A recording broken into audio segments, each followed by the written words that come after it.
Hi hello friends, എല്ലാ കൂട്ടുകാർക്കും നമ്മുടെ നാളത്തെ എപ്പിസോഡിലേക്ക് സ്വാഗതം.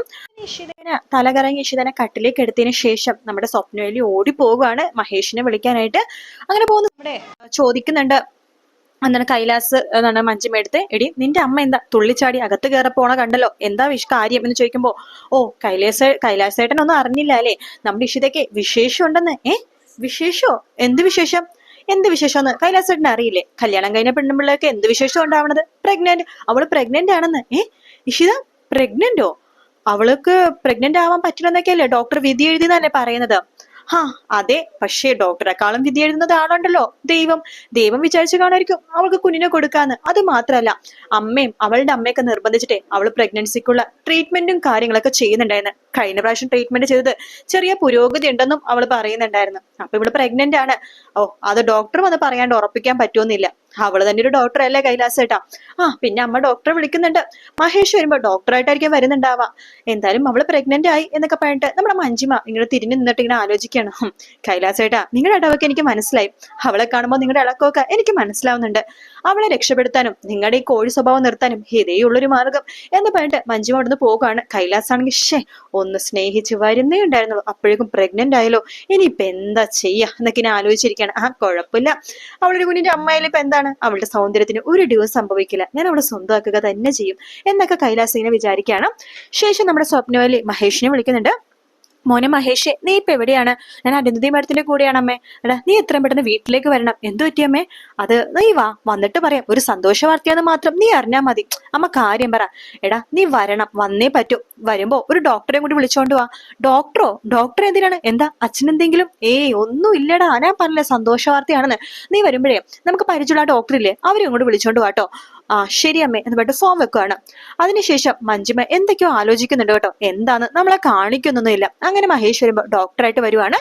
അങ്ങനെ ഇഷിത കിടക്കുകയാണ്. അപ്പൊ ഡോക്ടർ വരുന്നുണ്ട്. ഡോക്ടർ ഇഷിതയല്ലേ എന്ന് ചോദിക്കുമ്പോ, അതെ. ഡോക്ടർ ഇഷിതനെ ചികിത്സിക്കാൻ വേണ്ടിയിട്ടാണോ എന്നെ വിളിച്ചിരുന്നത്? ഇത് കൊള്ളാം, നല്ല ഇത് തന്നെ. മരുന്ന് കൊടുക്കുന്ന ഡോക്ടറിനോട് തന്നെ വേറൊരു ഡോക്ടർ ചികിത്സിക്കാൻ വേണ്ടി പറയുന്നു.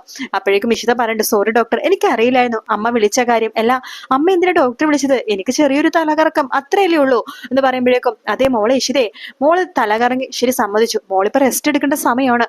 മോള് ഡോക്ടറൊക്കെ തന്നെയാണ്, പക്ഷെ മോളൊരു പീഡിയാട്രീഷ്യൻ അല്ലേ? ഇതുണ്ടല്ലോ ഗൈന ഗൈന ഡോക്ടർ എന്തിനാമേ എനിക്ക്? അതൊക്കെ ഡോക്ടർ പരിശോധിച്ചിട്ട് മോൾക്ക് പറഞ്ഞു തരും എന്ന് പറയണം. ശേഷം ഇഷിത അടുത്ത് ചോദിക്കുന്നുണ്ട്, ഇഷിതക്ക് ഈ തലകറക്കം ഇടക്കിടക്കുന്നുണ്ടോ, ഉണ്ടാവുന്നുണ്ടോ? ഇല്ല ഡോക്ടർ, വല്ലപ്പോഴും ഇപ്പൊ 2-3 ദിവസമായിട്ട് ചെറിയതായിട്ട് തലകറക്കമൊക്കെ ഉണ്ട് എന്ന് പറയുമ്പോ മഞ്ജിമ നമ്മുടെ അമ്മേനെ നോക്കിയിട്ട്, കണ്ടോ അമ്മ, കണ്ടോ, അവൾക്ക് 2-3 ദിവസമായിട്ട് അവ കുഴപ്പമുണ്ട്. മഹേഷ്, എന്താ അമ്മ ഇതൊക്കെ? എടാ, നീ ഒന്ന് അടങ്ങിയിരിക്കടാ എന്ന് പറയാണ്. അങ്ങനെ ഇഷിതയുടെ കൈയൊക്കെ പരിശോധിക്കുക ഡോക്ടർ. അതിനുശേഷം പറയുന്നുണ്ട്, മഹേഷ് ഉണ്ടല്ലോ അല്ലെ? മഹേഷിനോടാണ് ഈ സന്തോഷ വാർത്ത ആദ്യം പറയേണ്ടത്. എന്താ ഡോക്ടർ? തന്റെ ഭാര്യ ഒരു ഗർഭിണിയാണോ? താൻ ഒരു അച്ഛനാവാൻ പോണു? അല്ല, താൻ വീണ്ടും ഒരു അച്ഛനാവാൻ പോകുന്നു എന്ന് വേണമെങ്കിൽ പറയാം. ആര്? ഇഷിതയോ? പിന്നല്ലാതെ, ഇഷിതയിലെ തന്റെ ഭാര്യ ഗർഭിണിയാണെന്ന്. 2 മാസം ഗർഭിണി. എന്ന് മഹേഷിനെ നോക്കാണ്. ആ സമയത്ത് നമ്മുടെ കൈലാസ് കണ്ട്, എന്റെ അളിയാ, കല്യാണം കഴിഞ്ഞിട്ട് 3 മാസമായിട്ടുള്ളൂ, 2 മാസം ഗർഭിണി. കൊള്ളാം എന്ന് നമ്മുടെ കൈലാസ് അവിടെ പോവാണ്. ഇഷിത എന്ന് പറഞ്ഞിങ്ങനെ മഹേഷ് നോക്കുമ്പോ ഇത് എങ്ങനെ സംഭവിച്ചു എന്നിങ്ങനെ മഹേഷും ഇഷിതയെ നോക്കാണ്. ശേഷം ഡോക്ടർ അവിടെ നിന്ന് പോകുന്നുണ്ട്. സാധാരണ ഇപ്പൊ ഞാൻ കുറച്ച് വൈറ്റമിൻസ് ഗുളികയൊക്കെ എഴുതി തരാം, അതൊക്കെ കഴിച്ചാൽ മതി ഇഷിത. അതിനുശേഷം നന്നായിട്ട് റെസ്റ്റ് എടുക്കുക. ഇഷിതയുടെ കാര്യങ്ങൾ നോക്കാൻ ഒരാളെപ്പോഴും വേണം കേട്ടോ. 3-4 മാസം തന്നെ ശ്രദ്ധിക്കണം. അതിനെന്താ ഡോക്ടർ? ഞാനിവിടെ ഉണ്ട് എന്ന് സ്വപ്നവല്ലി പറയാണ്. അങ്ങനെ ഇഷിത അവിടെ റെസ്റ്റ് ചെയ്യാണ്. അപ്പൊ മഹേഷ് പറഞ്ഞു, എനിക്ക് ഇഷിതടുത്ത് കുറച്ചൊരു സംസാരിക്കണം എന്ന് പറഞ്ഞ വാതിലടക്കാണ്. എടോ, ഇത് എന്താടോ, ഇത് എങ്ങനെ സംഭവിച്ചു എന്ന് ചോദിക്കുമ്പോ ഇഷിത മഹേഷിനെ സൂക്ഷിച്ച് ഇങ്ങനെ നോക്കുവാട്ടോ. താനെന്താടോ എന്നെ ഇങ്ങനെ നോക്കണത്? സത്യം പറ, എനിക്ക് കുടിക്കുന്ന വെള്ളത്തിലോ പാലിലോ നിങ്ങൾ എന്തെങ്കിലും കലക്കിയായിരുന്നോ? അനാവശ്യം പറയരുത്, ഞാൻ അത്രക്കാരനൊന്നും അല്ല. എനിക്ക് നിങ്ങളെ നല്ല സംശയമുണ്ട്. എനിക്ക് നിങ്ങളെ എന്തോ സംശയമുണ്ട്. അന്ന് എനിക്ക് പലവട്ട സംശയം തോന്നിയതാണ്. നിങ്ങൾ അന്ന് വിവേകിനെ കൊണ്ടുവന്ന ദിവസം, അന്ന് നല്ല മഴയായിരുന്നു. അന്ന് നിങ്ങൾ എനിക്ക് എന്തൊക്കെയോ തന്ന് മയക്കി കെടുത്ത്. ഇഷിത, വെറുതെ അനാവശ്യം പറയരുത് കേട്ടോ. ഇതെന്തോ തെറ്റുപറ്റിയതാണ്. ടെസ്റ്റ് ചെയ്തപ്പോ എന്തോ ഒരു പ്രശ്നം പറ്റി, അതാണ് കാര്യം. എന്തായാലും ഞാൻ പ്രഗ്നന്റ് ഒന്നല്ല. പ്രഗ്നന്റ് ആണെങ്കിൽ എനിക്കറിയാൻ പറ്റും എന്ന് ഇഷിത പറയാണ്. ഇതിപ്പോ വല്ലാതെ തലവേദനയാലോ. അമ്മ ഓടിയിട്ടുണ്ട് തന്റെ വീട്ടിലേക്ക്, അവിടെ എല്ലാവരും അറിയിക്കാൻ. ഈശ്വര, എന്റെ അമ്മ അറിയേണ്ട താമസം. ഇപ്പൊ അച്ഛനായിട്ട് ഇങ്ങോട്ട് വരും എന്ന് പറയാണ്. അങ്ങനെ സ്വപ്നവല്ലി വേഗം തന്നെ പലഹാരങ്ങളൊക്കെ ആയിട്ട് പ്രിയാമണിയുടെ അടുത്തേക്ക് പോവാണ്. പ്രിയാമണി, ഇഷിത മോള് ഗർഭിണിയാണ് കേട്ടോ. സത്യമാണോ സ്വപ്നവലി പറഞ്ഞത്? പിന്നെ അല്ലാതെ ഡോക്ടർ വന്ന് പരിശോധിച്ചതേ കൺഫേം ചെയ്ത് പോയേ ഉള്ളൂ. എന്റെ ഈശ്വരാ, ഞാൻ എത്ര വഴിപാട് നേർന്നതാണെന്ന് അറിയാമോ? മാഷെ കേട്ടോ സന്തോഷ വാർത്ത? കേട്ടു പ്രിയാമണി? ഓ സന്തോഷമായി. എന്നിട്ട് മോളിപ്പോ എങ്ങനെയുണ്ട്? അവൾക്ക് ചെറിയൊരു തലകറക്കം, അവള് റെസ്റ്റ് ചെയ്യാ. ദേ ഞാൻ മധുര പലഹാരങ്ങളായിട്ടോട്ട് വന്നിരിക്കുന്നത് ഇന്നാ എന്ന് പറയണം. ദേ ഇഷിതിനെ ഞാൻ നിങ്ങൾക്ക് വിട്ടുതരില്ല, ഇനി ഞാൻ അവളെ കൈവെള്ളേ കൊണ്ട് നടക്കും എന്നൊക്കെ സ്വപ്നവലി പറഞ്ഞിട്ട് അവിടെ പോവാണ്. ഞാൻ അങ്ങോട്ട് വരാൻ കേട്ടോ എന്ന് പ്രിയാമണിയും പറയണ്ട്. പ്രിയാമണി ദേ പച്ചമാങ്ങൊക്കെ പിറക്കി പറക്കി മാഷിനോട് പറയണ്ട്, പച്ചമാങ്ങൊക്കെ പോയി നിലത്തുനിന്ന് പറിച്ചുകൊണ്ട് ഞാൻ പറയാണ്. മാഷ് മോൾക്ക് വേണ്ടി ഒരുപാട് പച്ചമാങ്ങൊക്കെ എടുക്കുന്നുണ്ട്. എടോ അവൾക്ക് ഇപ്പൊ തന്നെ വായ്ക്കോളൊക്കെ ഉണ്ടാവും പച്ചമാങ്ങ കഴിക്കാൻ. അതൊക്കെ ഉണ്ടാവുന്നേ എല്ലാ ഗർഭിണികൾക്കും ഉള്ള ഒരു പ്രധാന സ്വഭാവമാണ് പച്ചമാങ്ങ കഴിക്കാൻ. കഴിച്ചില്ലെങ്കിലും കുഴപ്പമില്ല, അവർക്ക് കൊണ്ട് കൊടുക്കാലോ എന്ന് പറഞ്ഞിട്ട് പ്രിയാമണി പച്ചമാങ്ങ കരിഞ്ഞ് ഉപ്പൊക്കെ തേച്ചും മിടുക്കി വെച്ചേക്കെ കേട്ടോ. അതിനുശേഷം നമ്മുടെ മോളെ കാണാൻ വേണ്ടി പ്രിയാമണി വരുന്നുണ്ട്, മാഷും വരുന്നുണ്ട്. മോളെ അമ്മ എന്താ എഴുന്നേക്കട്ടെ, ഇരിക്കെ മോളെ. സന്തോഷമായി മോളെ, അമ്മക്ക് സന്തോഷമായി. എത്ര നാളെ ഈ സന്തോഷ വാർത്ത കേൾക്കാൻ നിൽക്കുന്നത്. അമ്മ അത് വേണ്ട നീ ഒന്നും പറയണ്ടതേ. സ്വപ്നവലി പറഞ്ഞിരുന്നു മോൾക്ക് റെസ്റ്റ് എടുക്കണം ഡോക്ടർ പറഞ്ഞിരിക്കണേന്ന്.